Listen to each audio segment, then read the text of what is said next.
సరోజినీ నాయుడు, ఫిబ్రవరి 13, 1879, మార్చి 2, 1949, భారత కోకిల, nightingale of India గా ప్రసిద్ధి చెందిన ఈమె స్వాతంత్ర్య సమరయోధురాలు, కవయిత్రి.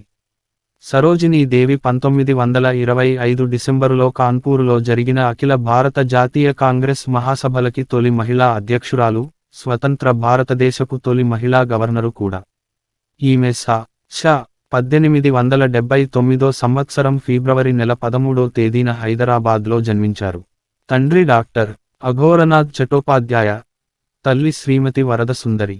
అఘోరనాథ్ చటోపాధ్యాయ గారు హైదరాబాదు కళాశాలకి, అనగా నేటి నిజాం కళాశాల, మొట్టమొదటి ప్రధానోపాధ్యాయుడిగా పనిచేశారు. తల్లి వరదాదేవి చక్కని రచయిత్రి. చిన్నతనం నుంచి ఆమె బెంగాలీ భాషలో చక్కని కావ్యాలు, కథలు వ్రాయడం జరిగింది. తండ్రి గారైన అఘోరనాథ్ చటోపాధ్యాయ 8 భాషలలో పండితుడు. సంస్కృతం, Bengali, Urdu, Greek, Germany, Hebrew, French, ఆంగ్లం మొదలైన భాషలు ఆయనకు అనర్గళంగా వచ్చు. వీరు ఎడిన్బరో విశ్వవిద్యాలయంలో డాక్టర్ పట్టాను పొందటం జరిగింది. శ్రీమతి సరోజినీ నాయుడు సద్వంశంలో జన్మించటం వలన, తల్లిదండ్రులు విద్యాధికులవటం వలన, ఆమెలో చిన్నతనం నుంచే కార్యదీక్ష, పట్టుదల, విద్యపై తిరుగులేని సదభిప్రాయాలు ఏర్పడటం జరిగింది. ఏది చూసినా, ఎవరి మాటలు విన్నా పట్టించుకోకుండా తమ ఆలోచనల్లో తాముంటారు చాలామంది. కొందరు ఆ విధంగా కాక బాల్యం నుంచి ప్రతి విషయంలోనూ కుతూహలం కనబరచి ఏది ఏమిటో తెలుసుకునే వరకు విశ్రమించరు.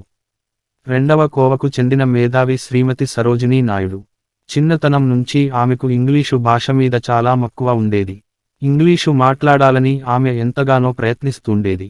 ఆ పట్టుదల, ధ్యేయాలతోనే ఇంగ్లీషు భాషను ఎంతో శ్రద్ధగా అభ్యసించింది. సెయింట్ జార్జ్ గ్రామర్ స్కూల్లో చదువుకుంది. 11వ సంవత్సరం వచ్చేసరికి ఆమె అనర్గళంగా ఇంగ్లీషు మాట్లాడి అందరినీ ఆశ్చర్యచకితుల్ని చేసింది. ఆ వయసులోనే ఇంగ్లీషులో రచనలు ఆరంభించింది కూడా. ఆమె 12వ ఏట మద్రాసు విశ్వవిద్యాలయంలో మెట్రిక్యులేషన్ పూర్తి చేయగలిగిందంటే ఆమె చురుకైన తెలివితేటలు, విద్య యందు ఆమెకు గల అంకిత భావం మనం అర్థం చేసుకోవచ్చు. చాలా మంది విద్యార్థులు నిత్యం పాఠశాలలకు వెళుతూ, విద్య యందు దృష్టి నుంచక, గురువులు చెప్పే పాఠాలు కాలక్షేపానికి భావిస్తూ, గురువులను, సాటి విద్యార్థులను అవహేళన చేస్తూ కాలం విలువ తెలియక ప్రవర్తించి, జీవితంలో అడుగుపెట్టి సాధక, బాధకాలు ఎదురయ్యాక వృధా చేసిన కాలం గురించి బాధపడుతుంటారు. అటువంటి వారందరికీ శ్రీమతి సరోజినీ నాయుడు నిజంగా ఆదర్శమూర్తి. భారతదేశ మొదటి మహిళా గవర్నరుగా సరోజినీ నాయుడు చరిత్రకెక్కారు. Golden threshold. ఇది శ్రీమతి సరోజినీ నాయుడు హైదరాబాదు నివాస గృహం. హైదరాబాదులోని నాంపల్లి రైల్వే స్టేషనుకు సమీపంలో ఉన్న ఈ చారిత్రాత్మక బంగళాలో సరోజిని తండ్రి అఘోరనాథ్ చటోపాధ్యాయ నివాసముండేవాడు. సరోజినీ నాయుడు తదనంతరం దీనిని ప్రసిద్ధ కవితా సంకలనమైన గోల్డెన్ థ్రెషోల్డ్గా పేరు మార్చి గుర్తించసాగారు.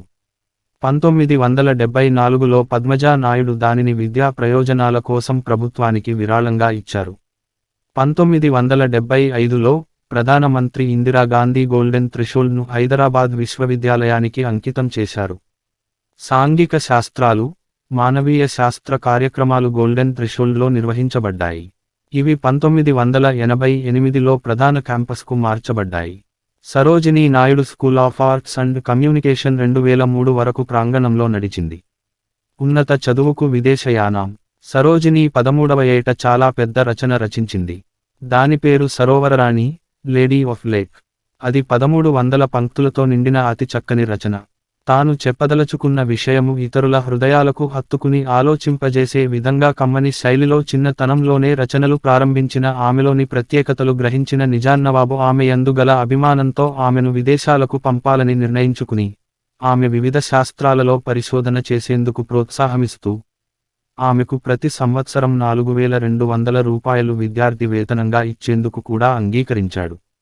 నిజాన్నవాబు ప్రోత్సాహం దొరికేసరికి ఆమెకు చదువు మీదనున్న ఆసక్తి గ్రహించిన తల్లిదండ్రులు ఆమెను విదేశాలకు పంపారు. సరోజినీ లండన్ కింగ్స్ కళాశాలలోను కేంబ్రిడ్జ్ విశ్వవిద్యాలయ ఆధ్వర్యంలోని గిర్టన్ కళాశాలలోనూ విద్యాధ్యయనం చేసింది. ఈవిడ రాసిన కవితలను చదివి, ఇంగ్లాండ్లోని ఆంగ్ల భాషా విమర్శకులు ఆర్థర్ సైమన్స్, ఎడ్వర్డ్ గూస్లు అభినందించారు.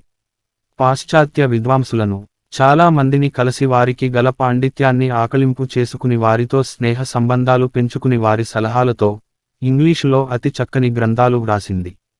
ఆమె రచించిన కావ్యాలలో కాలవిహంగం, బర్డ్ ఆఫ్ టైమ్, స్వర్గద్వారం, ద గోల్డెన్ థ్రెష్హోల్డ్, విరిగిన రెక్కలు, ద బ్రోకన్ వింగ్స్ అనేవి చాలా ప్రసిద్ధమైనవి.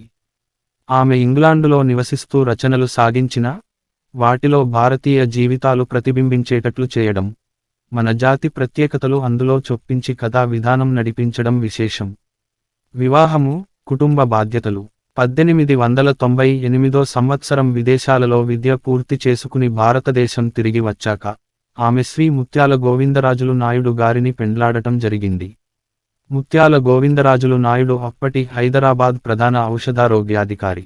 కులం మతము అనే మూఢవిశ్వాసాలంటే శ్రీమతి సరోజినీ నాయుడికి చిన్నతనం నుంచే ఏవగింపు.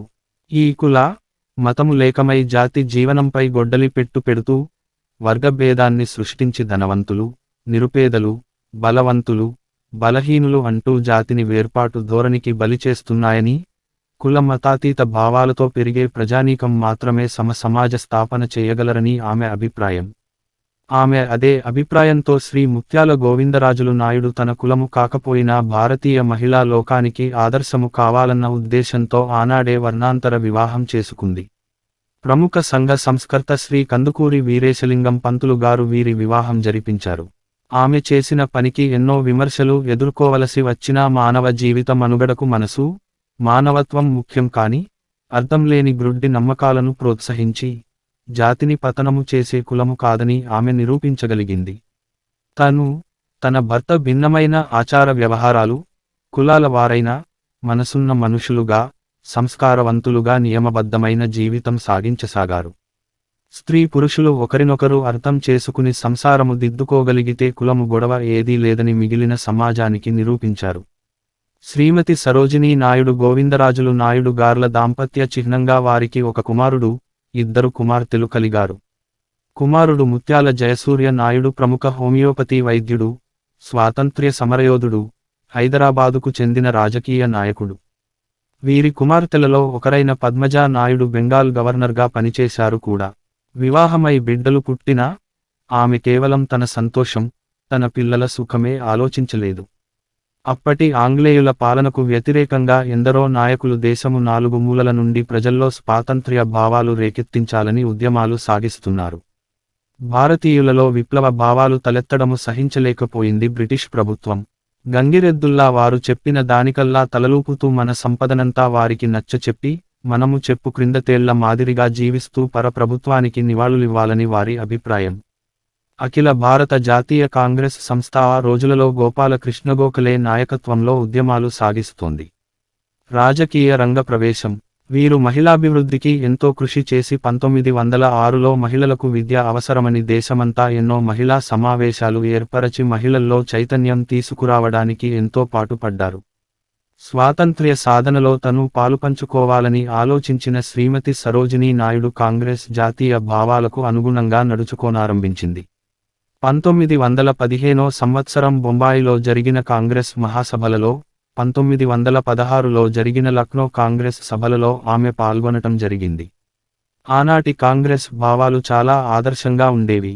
సరోజినీనాయుడు భారతదేశంలో గల ముఖ్యమైన నగరాల్లో తిరుగుతూ స్వాతంత్ర్యోద్యమ ఉపన్యాసాలిచ్చి ప్రజలతో భాష విప్లవము వచ్చేందుకు కారకురాలైనది. మృదువుగా మాట్లాడుతూ ఎంత కఠినమైన విషయాలైనా శ్రోతల గుండెలను హత్తుకుని మరుగున ఉన్న యథార్థ స్థితిని అర్థమయ్యే విధంగా ఉండే ఆమె గంభీరమైన ఉపన్యాసాలు శ్రోతలకు కాలం, శ్రమ తెలియనిచ్చేవి కావు. ప్రభుత్వానికి ఎదురు తిరిగి తూటా దెబ్బలకో, చీకటి కొట్లకో బలయ్యే బదులు ఈ బానిస బ్రతుకే నయమనుకుని సర్దుకుపోయే అమాయక ప్రజానీకములో ఆమె ఉపన్యాసాలు దేశభక్తిని నూరిపోసి చావుకు కూడా భయపడని తెగింపును తేగలిగాయి.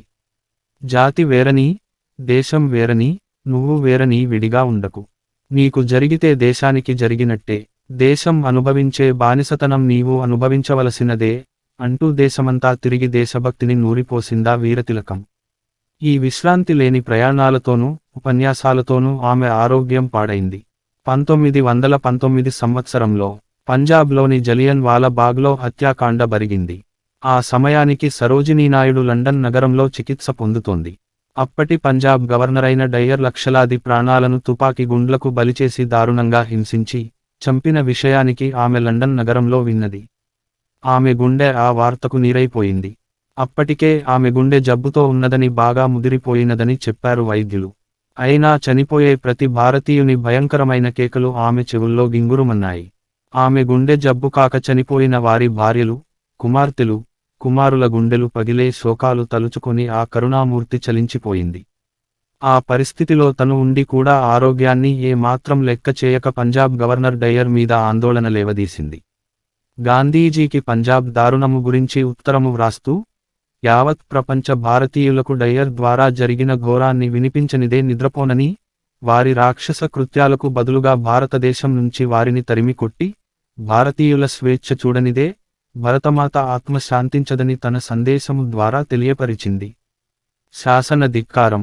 సరోజిని లండన్ నగరం నుంచి బయలుదేరి సముద్ర మార్గం గుండా ప్రయాణించి, భారతదేశములో ఓడ దిగటంతోటే శాసన ధిక్కారం అమలు పరిచింది.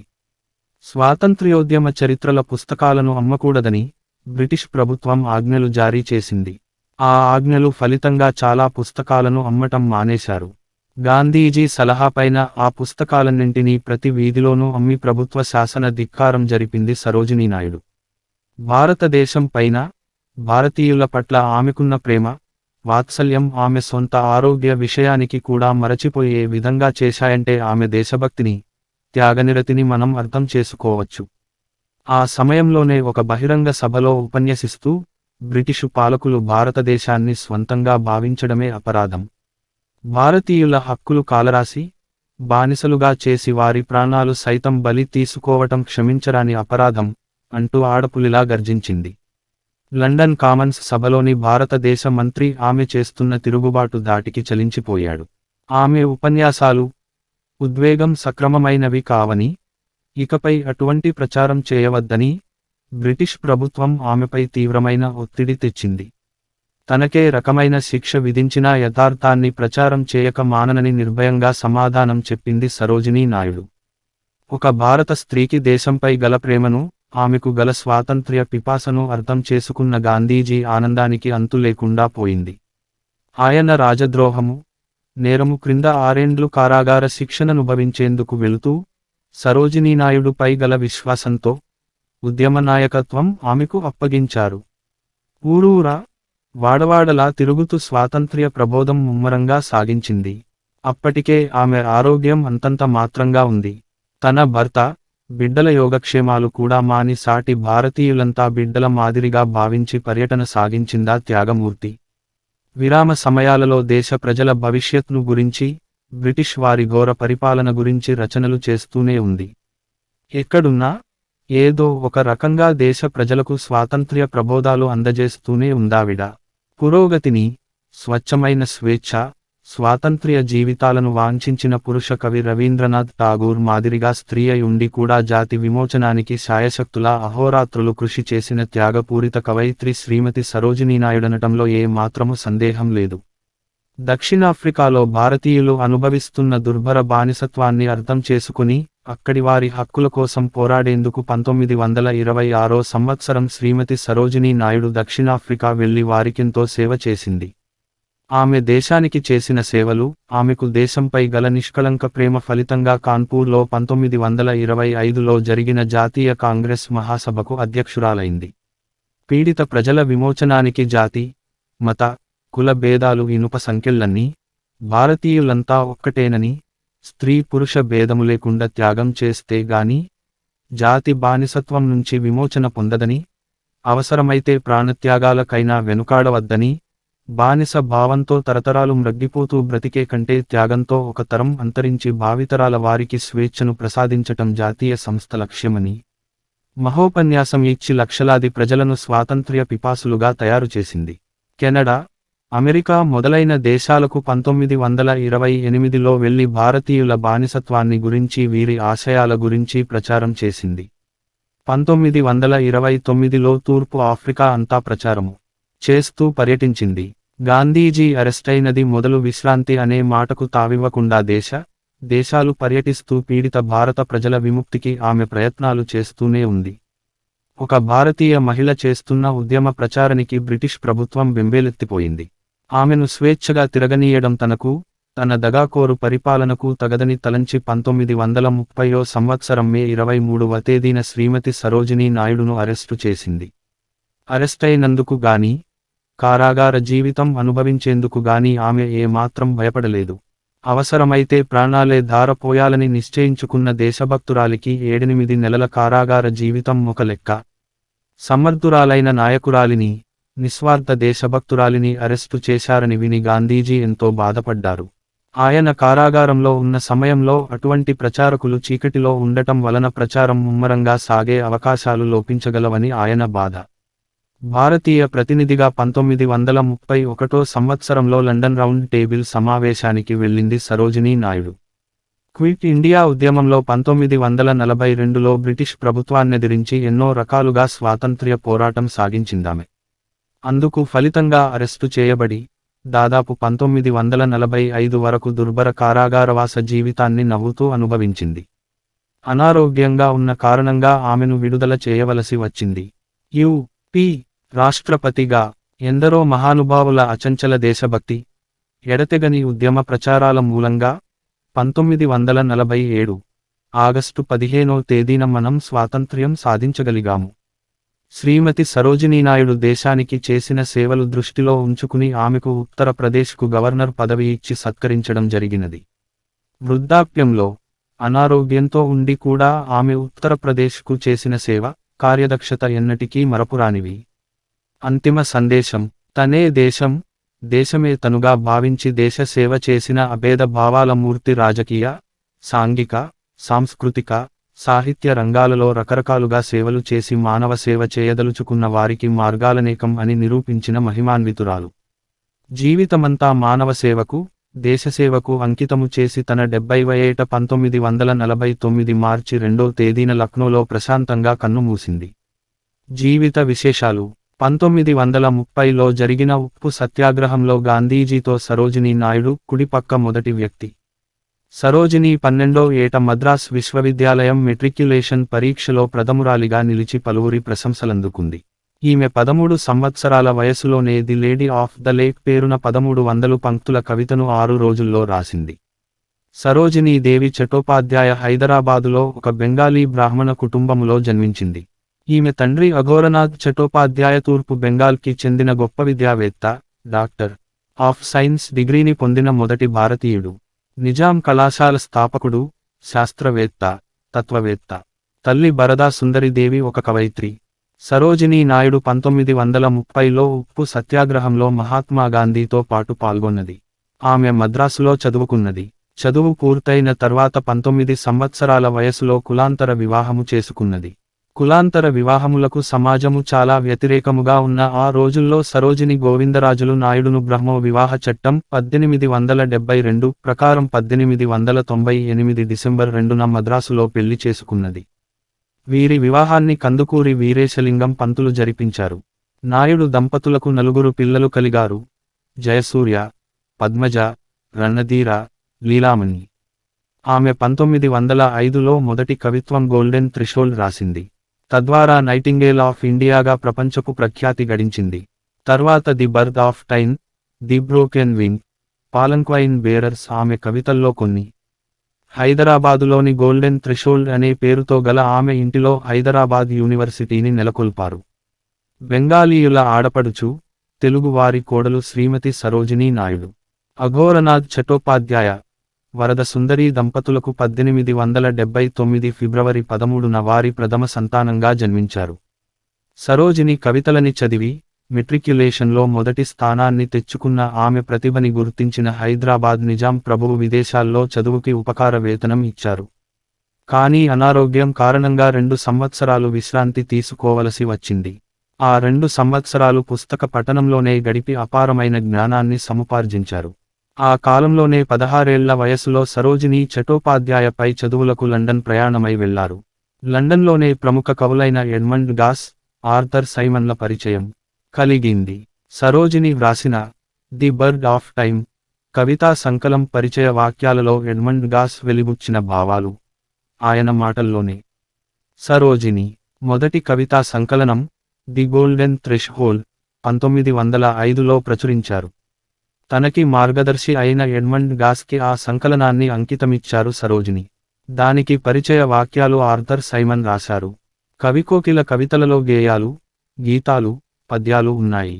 ఆవిడ ప్రథమ కవితా సంకలనం గోల్డెన్ థ్రెష్హోల్డ్ లో 3 ప్రక్రియలు ఉన్నాయి. ఆ సంకలనం రూపొందడానికి ఆర్థర్ సైమన్ ముఖ్య కారకులు. 1908లో మూసీనదికి వరదలు సంభవించిన సమయంలో చేపట్టిన సేవా కార్యక్రమానికి బ్రిటిష్ ప్రభుత్వం కైజార్-ఎ-హిందూ స్వర్ణ పతకాన్ని బహుకరించింది. ఆర్థర్ సైమన్ ప్రోత్సాహంతో మొదటి కవితా సంకలనం వెలువడింది. జానపద గేయాల్లో అత్యంత ప్రాముఖ్యమైన పాలంక్విన్ బేరర్స్ ఉంది. 19వ శతాబ్దపు చివర్లో సంధ్యా సమయంలో హైదరాబాద్ నగరం ఏ విధంగా ఉండేది? కవికోకిల కవిత nightfall in the city of Hyderabad చదివితే చాలు కళ్ళ ముందు నిలుస్తుంది. నగరవంతెన మీది నుండి టీవీగా రాణిలా వస్తోంది రాత్రి. ఒక్కసారి ఆ కాలానికి వెళ్లి నగర వీధుల్లో సంచారం చేసినట్లు లేదు. ఇంకా హైదరాబాద్ బజార్లలో సందడి ఎలా ఉండేది? In the bazaar of Hyderabad చదివామంటే చాలు ఆ బజార్లోకి వెళ్ళిపోవలసిందే. తండ్రి మరణాంతరం రచించిన విషాద కవితలు ఈమెకు కైసర్-ఇ-హింద్ బంగారు పతాకాన్ని సాధించిపెట్టాయి. దేశానికి స్వాతంత్ర్యం వచ్చిన తరువాత దేశంలో అప్పటి అతిపెద్ద రాష్ట్రం ఉత్తరప్రదేశ్కి ఈమె రాష్ట్రపతిగా నియమించబడింది. హైదరాబాదులో తాను నివసించిన ఇంటికి తన మొదట కవితా సంకలనం పేరున స్వర్ణప్రాహగణంగా ఎన్నుకొన్నది. ఈమె 1949 మార్చి 2న లక్నోలో మరణించినది. ఈమె జ్ఞాపకార్థం భారత ప్రభుత్వం 1964 ఫిబ్రవరి 13న ఈమె చిత్రంతో ఒక తపాల బిళ్లను విడుదల చేసింది. ఈమెపై అభిమానంతో హైదరాబాదులో సికింద్రాబాద్ దగ్గర ఒక వీధికి సరోజినీదేవి రోడ్డు అని నామకరణం చేశారు. ఈమె పేరున హైదరాబాదులో సరోజినీ కంటి ఆసుపత్రి ని కూడా స్థాపించారు. ఈవిడగారి విలువైన వస్తువులు ఇప్పటికీ సాలార్ జంగ్ మ్యూజియంలోనూ, జాతీయ పురావస్తు ప్రదర్శనశాలలోనూ భద్రంగా ఉన్నాయి.